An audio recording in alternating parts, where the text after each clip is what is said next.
No firmes, Nora. Si estampas tu nombre ahora, vendes una almazara que ya no te pertenece y te llevas por delante tu propia ruina. La sala VIP del hotel rural se quedó muda. Mi mujer dejó la pluma suspendida en el aire. Su amante, sentado a su lado, palideció al verme entrar sin bastón, sin ayuda y con el sobremarrón que llevaba semanas buscando. Yo había pasado de hombre roto a su peor noticia en menos de 3 segundos. Si te gustan las historias tensas, quédate hasta el final, porque lo que ocurrió ese día en Jaén nadie lo vio venir. Me llamo Bruno Alcázar, y hasta hace muy poco, yo era de esos hombres que confundían la lealtad con aguantar demasiado. Tenía 39 años, dirigía la almazara que había levantado mi abuelo en las afueras de Martos y llevaba 11 años casado con Nora Valdivia, una mujer que sabía sonreír de una forma tan limpia que, durante mucho tiempo, me hizo pensar que todo lo oscuro estaba siempre fuera de casa y nunca dentro. Nuestra vida, vista desde fuera, parecía una postal bien encuadrada. La finca heredada, la casa blanca con bugambillas trepando por la fachada, las catas de aceite de los sábados, las fotos al atardecer entre olivos, los viajes a ferias gastronómicas, los brindis con clientes extranjeros. Todo parecía firme, elegante, serio, pero las ruinas de verdad casi nunca se anuncian con gritos. Empiezan con pequeñas grietas, un retraso, una llamada que se corta al entrar tú, una sonrisa prestada, luego te cuento, que nunca llega. Cosas tan pequeñas que un hombre enamorado prefiere tragárselas antes que pronunciarlas. Yo también me las tragué. El accidente ocurrió un jueves de noviembre, en plena campaña temprana. La almazara hervía. Las tolvas no paraban, el olor a aceituna recién molida se pegaba a la ropa y el vapor tibio de las máquinas empañaba los cristales del almacén. Llevábamos 12 horas de faena. Yo estaba revisando una línea de decantación cuando una válvula reventó con un estampido seco, violento, como si alguien hubiera disparado dentro del pecho de la nave. Recuerdo el golpe de presión, el chorro ardiente de vapor aceitado, el metal vibrando como un animal enfurecido y luego el suelo subiendo hacia mi cara. No me desmayé al instante. Ese fue el problema. Alcancé a ver a 2 operarios correr, a uno de ellos gritar mi nombre con la boca abierta y sin que yo pudiera oír nada. Luego solo sentí un pitido insoportable, una aguja fina clavada detrás de los ojos. Cuando intenté incorporarme, el mundo se me fue de lado. Y después, negro. Desperté en el Hospital Neurotraumatológico de Jaén. La primera sensación no fue dolor, fue vacío. Abrí los ojos y el mundo seguía ahí, pero lejísimo, como si me hubieran metido dentro de una pecera. Veía labios moverse, pasos, puertas, luces frías, una enfermera colocando una vía, el monitor marcando mi pulso. Pero todo llegaba amortiguado, deforme, ahogado. El médico movía la boca despacio, y yo solo cazaba fragmentos sueltos: traumatismo, presión, oído interno, pérdida severa, reposo. Cuando por fin entendí lo suficiente, la noticia me cayó encima con más fuerza que la explosión. Tenía una lesión seria en el oído derecho y una afectación importante en el izquierdo. No era sordera total, pero sí una hipoacusia traumática grave. Necesitaría rehabilitación, vigilancia, paciencia, mucha paciencia. Y nada de estrés. Yo solo hice una pregunta. ¿Mi mujer? La doctora me miró con esa compasión profesional que luego aprendí a odiar. Nos ha llamado. Dijo que venía en cuanto pudiera. En cuanto pudiera. Es increíble cómo 4 palabras pueden dejar una habitación helada. Nora no apareció ese día. Ni al siguiente por la mañana. Ni esa tarde. Mandó flores blancas y una nota breve, escrita con su letra perfecta. Mi amor, estás en las mejores manos. He tenido que resolver un tema urgente de la empresa. En cuanto cierre esto, voy. Ni firma, ni un corazón, ni esa prisa caliente que pone una esposa cuando su marido casi revienta entre hierros. El tercer día vino. Entró con unas gafas grandes, un abrigo camel impecable y una expresión ensayada de angustia contenida. Besó mi frente con cuidado, como si yo fuera cristal caro, y me acarició la mano. Bruno. Dios mío. Me he muerto de miedo. No sé si fue la medicación o el pitido constante, pero, aún así, algo en mí se apartó de ella. Muy poco. Apenas 1 centímetro. Lo suficiente para notar frío donde antes había refugio. Intentó llorar. Lo hizo bien. Cualquiera la habría creído. Yo también la habría creído una semana antes. Me contó que la explosión había sido un desastre, que los proveedores estaban nerviosos, que el seguro pedía informes, que había habido llamadas sin parar, que ella se había volcado en arreglarlo todo por mí. Hablaba rápido, suave, colocando cada palabra en el sitio exacto. Yo la miraba mover los labios. A veces entendía, a veces no, y en medio de ese esfuerzo por reconstruir frases, hubo algo que me golpeó. Nora no me estaba hablando como se habla a un hombre al que casi pierdes. Me estaba informando, gestionando, ordenando piezas. Al final me tocó la mejilla y dijo algo que sí entendí entero. Menos mal que Saúl me ha ayudado con todo. Saúl Narváez, consultor externo. Llegó hacía 8 meses para modernizar la estrategia comercial de la Almazara. 37 años, trajes entallados, dientes de anuncio, voz de feria gourmet. Nunca me cayó bien, pero tampoco quise parecer un marido territorial ni un empresario antiguo, incapaz de aceptar ideas nuevas. Nora insistió en traerlo. Decía que sabía posicionar marcas familiares en el mercado premium internacional. Yo cedí. En el hospital, al oír su nombre en boca de mi mujer con aquel tono de apoyo íntimo, sentí por primera vez una punzada limpia, fría, casi elegante. No rabia, todavía no, algo peor, precisión. Los días siguientes empecé a mejorar. Muy poco, pero lo suficiente para distinguir voces cerca de mí y leer labios mejor de lo que nadie imaginaba. La rehabilitadora me explicó que mi cerebro intentaría compensar. Yo asentía. Lo que no le dije es que esa compensación se volvió mi arma mucho antes de que yo decidiera usarla como tal. Nora venía 1 hora al día. A veces menos, siempre impecable, siempre con móvil en la mano. Siempre con la frase, todo está controlado, preparada. Una tarde, mientras ella hablaba con la doctora en la puerta de la habitación, creyendo que yo dormía, capté 2 frases enteras. No por oído. Por labios. ¿Cuánto tardará en poder firmar? Depende de la evolución. Firmar. No preguntó cuánto tardaría yo en volver a andar sin marearme. No preguntó si dormiría bien. No preguntó si podía quedar secuela. Preguntó cuándo podría firmar. Ese mismo día llamé a mi hermana menor, Vega. Ella vive en Córdoba, da clase en un instituto, y tiene la virtud rarísima de ser incapaz de adornar una verdad. Vino al hospital con el pelo aún húmedo de la ducha y la cara de quien ha dejado todo por el camino. Cuando se sentó a mi lado, no me dijo, «Te lo dije», no me hizo discursos. Me abrió una botella de agua, me la puso en la mano y soltó, «Tienes muy mala cara». Bien, eso significa que sigues vivo. Me reí por primera vez desde la explosión. Vega se quedó conmigo 2 noches. La tercera me contó algo que me dejó la sangre quieta. El día del accidente, Nora no estaba en la Almazara ni en la oficina central, como dijo. Estaba en Málaga, en una presentación privada de un fondo inversor hotelero que llevaba meses husmeando por la zona. Lo sabía porque una amiga suya, periodista gastronómica, la había visto entrar en el evento con Saúl, demasiado arreglados para resolver un tema urgente de la empresa. No dije nada. Solo le pedí a Vega que me consiguiera una copia digital de todos los poderes que yo había firmado en el último año y de cualquier borrador de operación con inversores. También le pedí otra cosa, discreción absoluta. ¿Vas a enfrentarte a ella? No. Eso da más miedo. A mí también. Cuando salí del hospital 2 semanas después, volví a casa convertido oficialmente en un hombre frágil. Nora se encargó de que todos lo vieran así.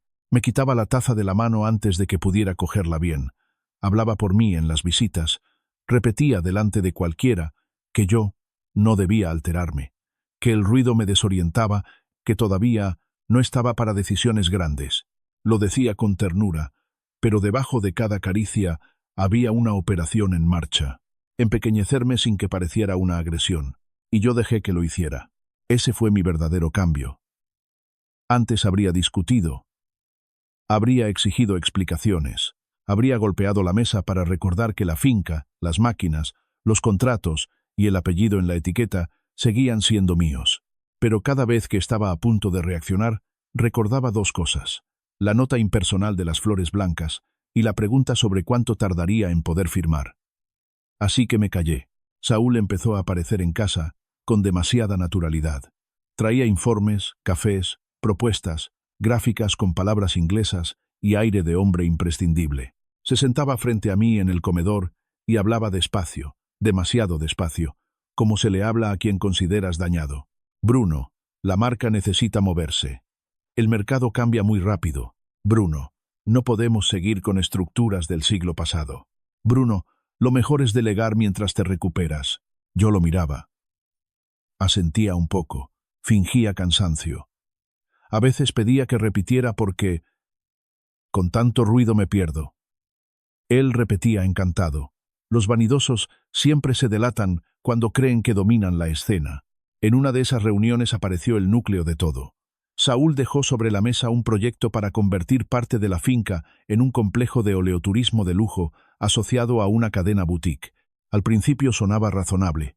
Visitas premium, suites rurales, experiencia gastronómica, venta directa, pero el detalle estaba escondido en la letra pequeña. La operación exigía crear una sociedad nueva y aportar a ella no solo el edificio antiguo donde hacíamos catas, sino también los derechos de explotación de la almazara y una opción de compra sobre la parcela más codiciada del olivar. El control ejecutivo quedaba, temporalmente, en manos de un equipo gestor externo mientras yo me recuperaba. Equipo gestor externo, su equipo, su negocio, mi herencia. No firmé. Dije que estaba mareado, que necesitaba dormirlo, que lo revisaría con calma. Nora me sostuvo el hombro con dulzura de anuncio y habló por mí. Bruno jamás firma nada sin leerlo 3 veces. Ya sabes cómo es. No dijo era, dijo es. Pero el tono sonó a obituario. Aquella noche fingí quedarme dormido temprano. Nora salió al porche con el móvil. Yo bajé descalzo por el pasillo y me quedé al otro lado de la mosquitera, quieto, respirando despacio. El oído no me daba para escuchar todo, pero la lectura de labios y algunas sílabas aisladas hicieron el resto. Está más lento de lo que pensábamos. No, todavía no sospecha. El notario de Baeza sigue disponible, pero hay que hacerlo antes de Navidad. Si Bruno cede la explotación, el resto cae solo. No, no quiero esperar meses. Claro que lo merecemos.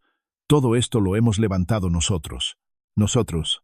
Nunca olvidaré la forma en que Nora pronunció esa palabra. No con culpa, no con miedo, con derecho.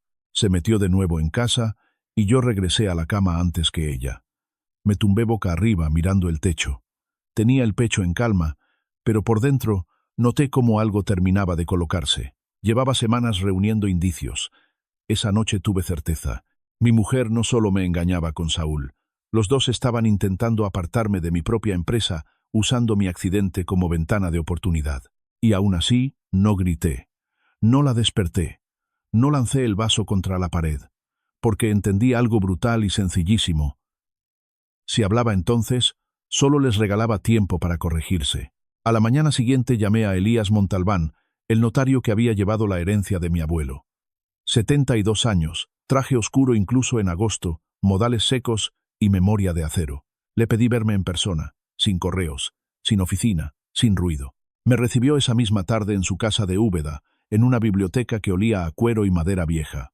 Le conté lo justo, el accidente, la presión para firmar, la sociedad nueva, mi sospecha de maniobra coordinada. Él escuchó sin interrumpir, con las manos juntas sobre un bastón fino. Cuando acabé, me hizo una sola pregunta. ¿Quiere protegerse o quiere perdonar? Quiero que no vuelvan a tocar nada mío. Bien. Porque perdonar sin protegerse es dejar la puerta abierta con una flor en la mano. En 3 reuniones discretas, Elías y una abogada mercantilista de Granada llamada Inés Beltrán me enseñaron el mapa completo que yo, por confiar demasiado, había descuidado durante años. La almazara era mía por herencia privativa. La marca principal, no. Esa la habíamos ampliado ya casados y estaba compartida. La vivienda familiar estaba prácticamente amortizada, pero figuraba como ganancial. Había además un poder de representación limitado que yo había firmado a favor de Nora para trámites comerciales menores y que, mal usado junto con ciertos acuerdos previos, podía servir para empujar operaciones que me dejaran arrinconado antes de reaccionar. Inés fue muy clara. No pueden robarle a plena luz con un solo papel, pero sí pueden enredarlo todo, llevarlo a un terreno gris y obligarle a pelear desde atrás. No pienso pelear desde atrás, entonces muévase primero. Nos movimos. Durante las siguientes 4 semanas, hice la interpretación más humillante y más útil de mi vida. La del marido tocado, que ya no veía venir nada. Dejé que Nora me acompañara a la rehabilitación. Dejé que Saúl me explicara sus planes como a un alumno lento. Fingí dudas, cansancio, niebla. Entretanto, Inés blindó la titularidad industrial que podía blindarse. Revocamos el poder de Nora sin notificárselo aún. Registramos una limitación operativa sobre determinados activos y preparamos la segregación de la finca antigua en 2 unidades jurídicas distintas para que la joya que ellos codiciaban quedara fuera del perímetro de la operación que imaginaban. Todo absolutamente legal, todo firmado por mí, todo en silencio. Además, había algo que yo necesitaba más que los papeles. Prueba. No quería una pelea de versiones. Quería un final sin escapatoria. La prueba llegó por donde menos esperaba. La cocina de mi propia casa. A mediados de diciembre, Nora organizó una cena pequeña con el representante del fondo hotelero, un tal Héctor Salas, madrileño, sonrisa de colmillo fino y reloj obscenamente caro. Yo ya conocía su cara de un dossier que Inés había conseguido. Lo que Nora no sabía es que también conocía sus números. Un historial impecable de compras agresivas a negocios familiares en apuros, siempre a través de sociedades limpias y hombres presentables como Saúl. Aquella noche yo debía cenar rápido y subir a descansar porque tanta gente me saturaba. Eso hice, en apariencia. Antes, dejé mi móvil grabando detrás de una pila de libros de recetas en el aparador del comedor, con el micrófono orientado a la mesa. No confiaba plenamente en que luego pudiera oírlo todo, pero Vega se había ofrecido a revisarlo conmigo y transcribir lo que hiciera falta. Subí las escaleras despacio, hice sonar 2 veces la puerta del dormitorio y me quedé en la habitación de invitados, pegado a la pared que daba al comedor. Por fragmentos, por tonos, por mi nueva manera feroz de fijarme, entendí bastante. Lo esencial, sin embargo, quedó limpio en la grabación. Héctor brindó por las decisiones valientes. Saúl dijo que Bruno está emocionalmente agotado y ya depende de Nora hasta para reuniones cortas. Nora, riéndose bajo, soltó la frase que me terminó de vaciar por dentro. Después de la explosión, se ha vuelto más manejable. Ahora solo hay que conseguir que firme antes de que le dé por pensar que aún manda algo aquí. No sé qué fue peor, el desprecio o la naturalidad. Al día siguiente, escuché el audio con Vega y con Inés en el despacho de esta última. Nadie habló durante unos segundos cuando terminó. Luego mi hermana me tocó la muñeca y murmuró: «Ojalá me dejaras partirle la cara a alguien». Inés cerró el portátil. «Con esto, más los cambios ya inscritos, podemos esperarles donde quieran». Yo ya sabía dónde. En Martos hay una antigua nave de selección, restaurada a medias, con ventanales altos y suelo de piedra.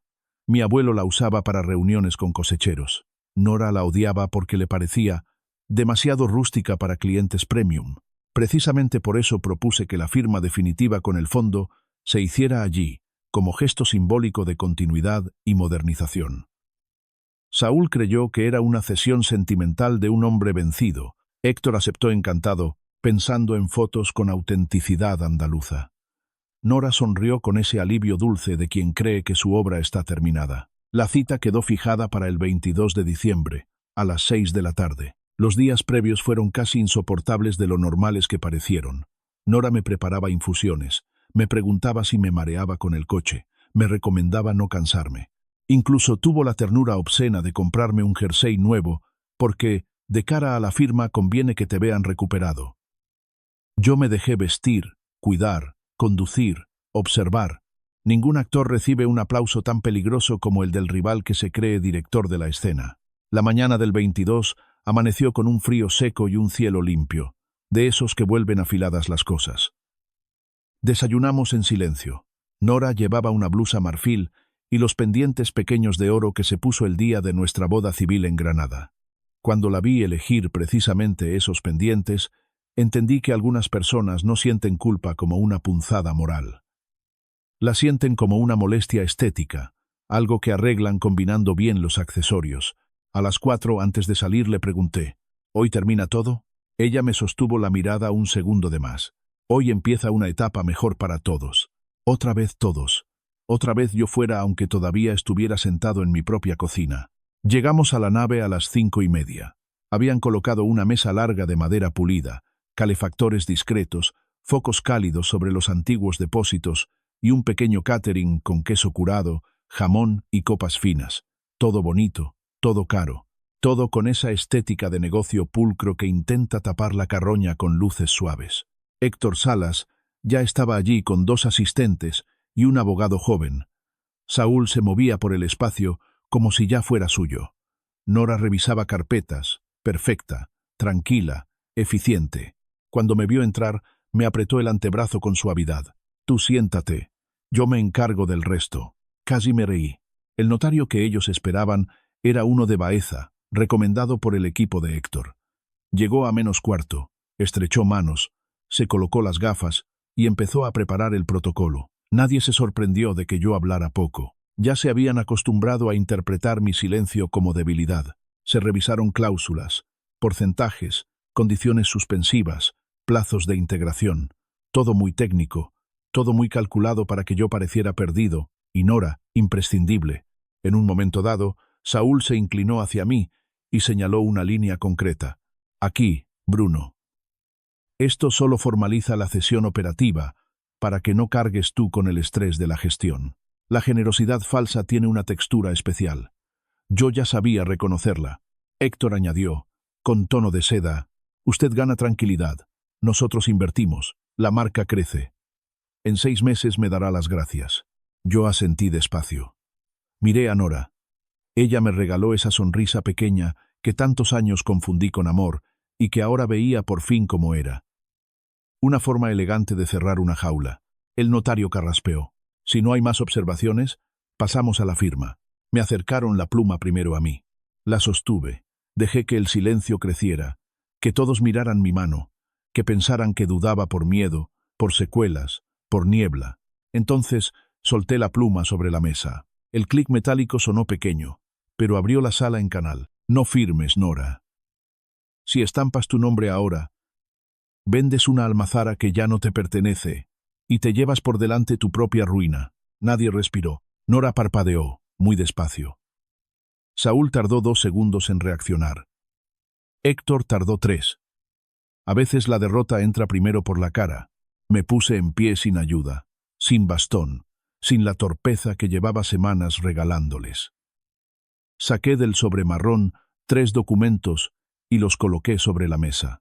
Aquí tienen la revocación del poder de representación de Nora Valdivia, inscrita hace 26 días. Aquí, la segregación registral de la finca antigua y la exclusión de los activos industriales estratégicos que pretendían usar como garantía encubierta. Y aquí, el acta notarial de manifestaciones con la transcripción del audio grabado en mi comedor el 14 de diciembre. Saúl fue el primero en hablar. «¿Qué coño es esto?» No levanté la voz. «Tu final laboral, si sigues hablando sin pensar». Héctor cogió uno de los papeles. Su abogado se inclinó sobre él. Le vi leer más rápido cada línea, perder color y volver a leer el encabezado como si el texto pudiera cambiar a fuerza de desearlo. Nora no tocó nada. Solo me miró. Por primera vez en 11 años, no encontró una expresión a tiempo. «Bruno», dijo al fin, «esto no es lo que parece.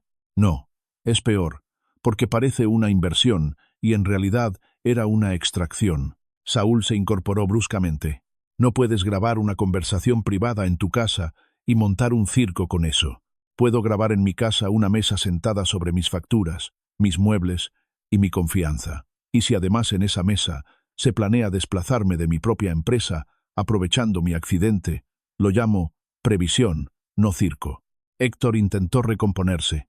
«Señor Alcázar, creo que esto se puede reconducir con calma». «No. Lo que se reconduce es un error. Esto fue una operación». Le pasé al abogado de Héctor otra carpeta más fina. «También he remitido esta mañana copia de la documentación y del audio a mi letrada, a la aseguradora de la almazara y al consejo regulador con el que tenían previsto cerrar campaña promocional. Si alguien intenta sostener que mi estado me incapacitaba para entender lo que firmaba, tendrán que explicar por qué siguieron empujando un contrato cuando sabían que estaba en rehabilitación y bajo tratamiento. Ahora sí. Ahora la sala empezó a oler a miedo. Nora por fin cogió uno de los papeles con dedos temblorosos. ¿Llevaba semanas fingiendo? La miré con una calma que hasta a mí me sorprendió. Llevaba semanas mirando. No es lo mismo. Podrías haber hablado conmigo. Fui yo quien explotó entre hierros. Fuiste tú quien habló con otro. Eso la golpeó. No porque la hiriera moralmente, porque la dejó sin frase útil. Saúl dio un paso hacia mí. Esto lo haces porque estás resentido. Porque has montado una película con... Saúl lo corté. Hay una cosa que siempre te delató. Nunca entendiste este negocio. Pensabas que vender aceite era vender estética. Vidrio bonito, discurso bonito, un par de americanos emocionados y ya. Mi abuelo levantó esto a base de madrugar antes del frío, aguantar cosechas malas y no arrodillarse ante nadie. Tú solo viste terreno, fotos y margen. Y Nora vio una salida elegante. Os confundisteis de hombre y de casa. El notario de ellos, incómodo, empezó a recoger lentamente sus cosas, como quien desea no existir. El abogado de Héctor le susurró algo al oído. Héctor apretó la mandíbula. Nos retiramos. No tan deprisa, dije. Saqué el último documento del sobre. Antes, necesito que se dejen constancia aquí de que la operación queda suspendida por ocultación de información esencial y por falta de legitimación de una de las firmantes para representar activos afectados. Firmado por todos los presentes. O, si lo prefieren, dejamos que quede reflejado que intentaron seguir adelante a sabiendas de los documentos que acaban de ver. Los asistentes de Héctor intercambiaron una mirada rápida. El abogado tomó la palabra. Firmaremos la suspensión. Claro que lo harían. La gente elegante también sabe correr cuando huele demanda. Quedaba Nora. Ella seguía inmóvil, con la cara descompuesta de quien ha perdido al mismo tiempo el relato, el control y el futuro que ya estaba saboreando. Se llevó una mano al cuello. Bruno, por favor. ¿Podemos hablar esto solos? No, solos fue como empezasteis. Entonces, intentó la estrategia que tantas veces le funcionó. La emoción exacta, los ojos brillantes, la voz quebrada sin pasarse. Yo me sentí muy sola contigo. La almazara, tu obsesión, las campañas, tu abuelo siempre por encima de todo. Saúl apareció en un momento horrible. No la dejé terminar. Podías irte. Podías pedirme el divorcio. Podías odiarme. Pero elegiste esperar a que casi me matara una explosión para volverme más manejable. Esa última frase la pronuncié mirando a toda la mesa. La vergüenza pública es un idioma que algunos solo aprenden así. Nora cerró los ojos un instante. Cuando los abrió, ya no había ternura, ni teatro. Solo rabia. ¿Y qué querías? Escupió. Seguir aquí toda la vida oliendo a aceituna, atrapada en un negocio viejo, viendo cómo te convertías en tu abuelo. La frase cayó tan limpia que a casi todos se les notó el sobresalto, porque a veces la verdad sale cuando el maquillaje se corre. Me acerqué lo justo para que me leyera perfectamente los labios. No, lo que tú querías era vivir de algo que despreciabas. Esa es la diferencia. Nadie habló. Fuera, el viento movió una chapa suelta y el sonido rebotó por la nave como un golpe seco. Al final firmaron la suspensión. Héctor el primero, con gesto duro. Su abogado detrás. Saúl con una furia contenida tan infantil que casi daba lástima. Nora fue la última. Tardó varios segundos en apoyar la punta de la pluma. Cuando estampó la firma, lo hizo con la misma mano con la que un día firmó el registro de nuestro matrimonio. Pensé que iba a dolerme más. No me dolió. Me liberó. Héctor recogió sus carpetas y se marchó sin despedirse. Saúl intentó llevarse una de las copias equivocadas y el abogado le tuvo que corregir en voz baja. Detalles pequeños, maravillosos. Los hombres seguros se vuelven torpes en cuanto pisan su propia trampa. Solo quedaron Nora, el notario y yo. El notario cerró la carpeta, murmuró una excusa cortés y salió con un respeto incómodo, dejándonos por fin frente a frente. Nora no lloró enseguida. Primero me observó como si intentara encontrar en mi cara algún resto del hombre que podía ablandar. Luego habló. No sé cuándo te volviste así. El día que preguntaste cuánto tardaría en poder firmar. Eso sí la quebró. No por remordimiento puro, creo, sino porque entendió la exactitud del momento en que la perdí. Se sentó despacio, como si las piernas ya no le obedecieran. Yo no planeé que explotara nada. Nunca dije eso. Entonces no me mires como si fuera un monstruo. Me quedé quieto. No te miro como un monstruo. Te miro como una mujer que decidió aprovecharse de un hombre herido y llamar a eso oportunidad. Ella soltó aire, agotada, derrotada, pero todavía orgullosa. ¿Qué vas a hacer ahora? Lo mismo que tú llevabas semanas haciendo. Cerrar una etapa. Saqué un sobre aparte, mucho más pequeño, y se lo dejé delante. Aquí tienes la propuesta de separación que preparó mi abogada. La casa se venderá. Recibirás lo que corresponda por ley y ni un céntimo más. La marca nueva que querías lanzar con Saúl no podrá usar el apellido Alcázar ni ninguna derivación comercial registrada. Y a partir de esta noche no entras en la oficina central sin cita previa. Ella alzó la vista, incrédula. ¿Ya lo tenías preparado? Tú me enseñaste el calendario. Hubo un silencio largo, muy largo. Ella acarició el sobre con la yema de los dedos, sin abrirlo. ¿Alguna vez me quisiste de verdad? La pregunta me sorprendió menos por el contenido que por el momento. Siempre hacemos las preguntas más limpias cuando ya es tarde. Pensé en Granada. En nuestro piso pequeño de recién casados. En la primera cosecha que celebramos con bocadillos de jamón sentados sobre cajas vacías. En sus piernas llenas de polvo al final de una jornada en el campo, cuando todavía fingía que aquello le divertía. En la forma en que me esperaba despierta cuando volví de mi primer viaje a Italia.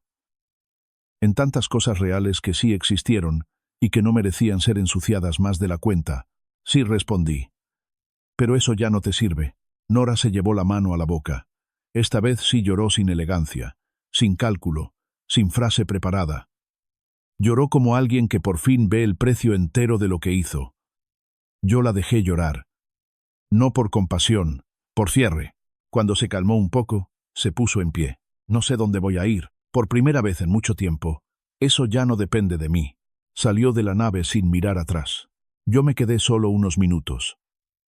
Las luces cálidas seguían encendidas sobre la mesa vacía. Había copas a medio usar, una tabla de queso intacta, servilletas dobladas, bolígrafos desplazados, el tipo de restos mínimos que dejan las guerras limpias. Me apoyé en la madera y cerré los ojos. No sentí victoria como en las películas. No sentí ganas de gritar, ni de reír, ni de llamar a nadie enseguida. Sentí orden. Solo eso. El orden brutal de haber puesto cada cosa en su sitio. La campaña continuó.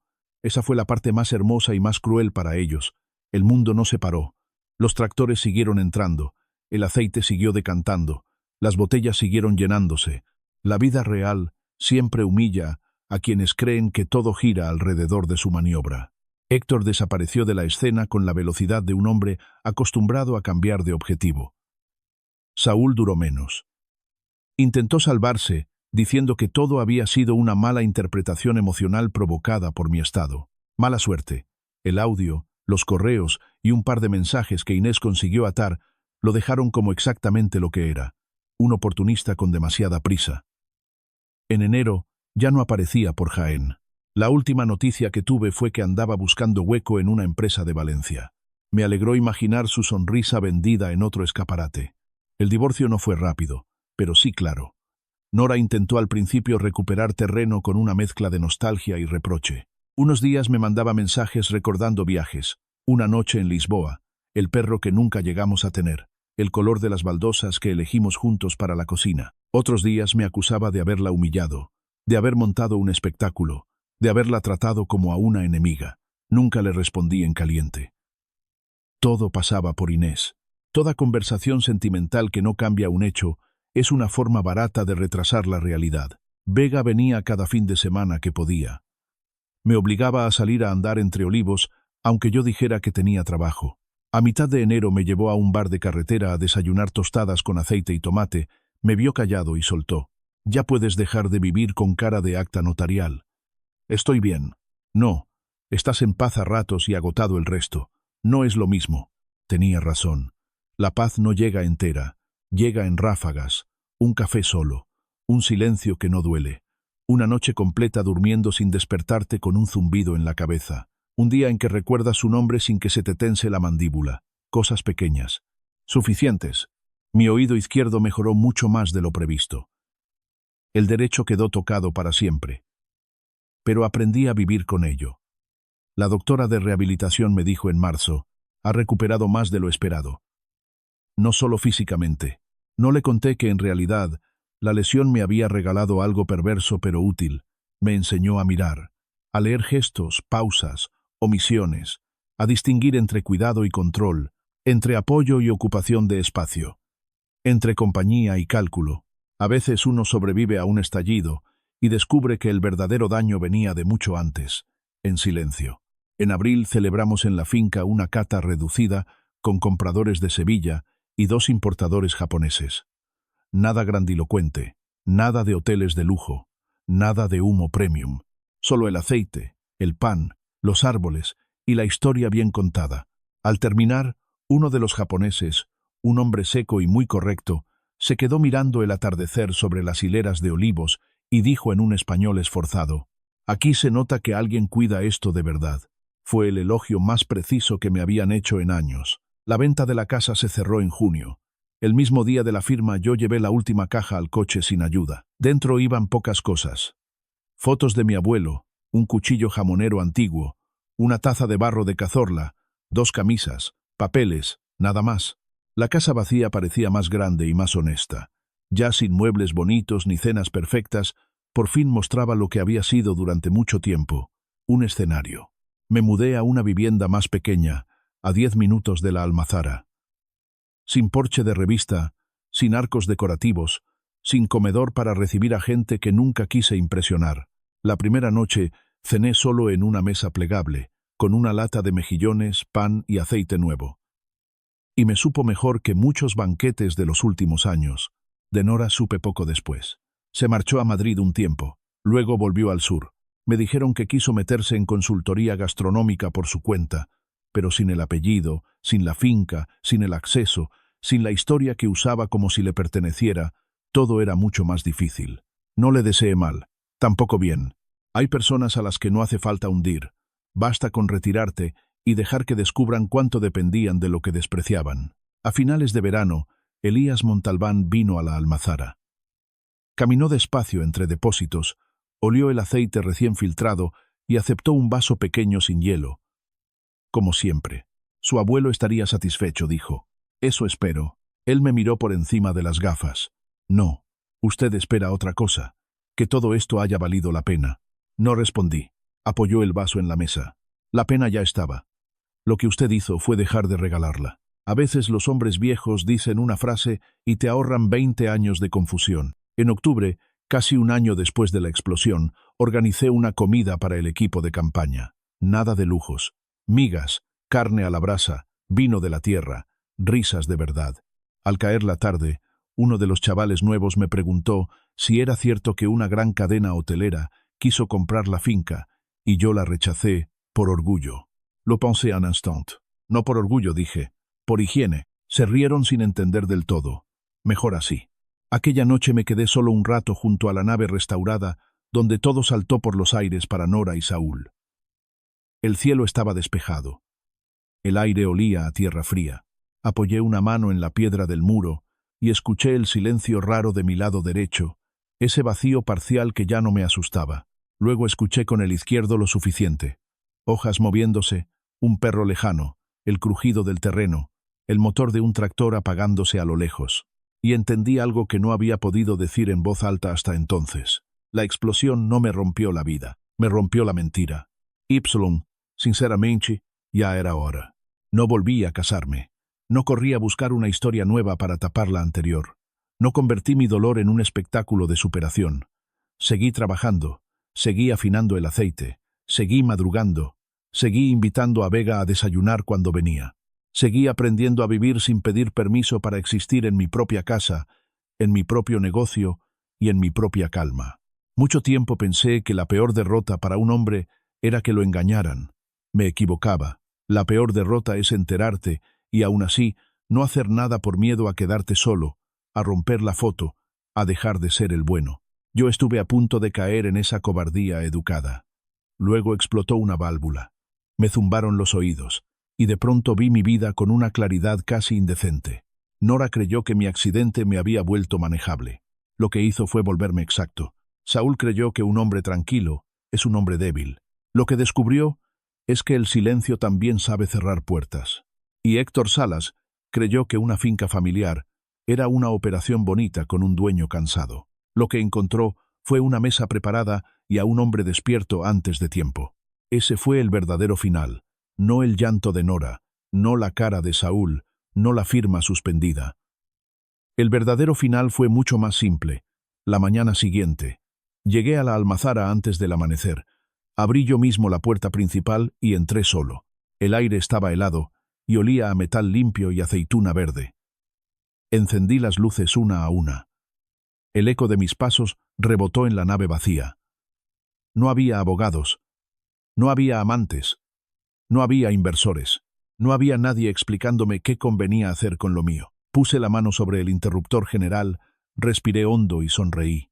Por primera vez en muchísimo tiempo, todo lo que iba a ponerse en marcha aquel día estaba exactamente donde tenía que estar. Si esta historia te atrapó, cuéntame en comentarios en qué momento supiste que Nora ya había cruzado la línea. Y si quieres más dramas así, deja tu like y suscríbete.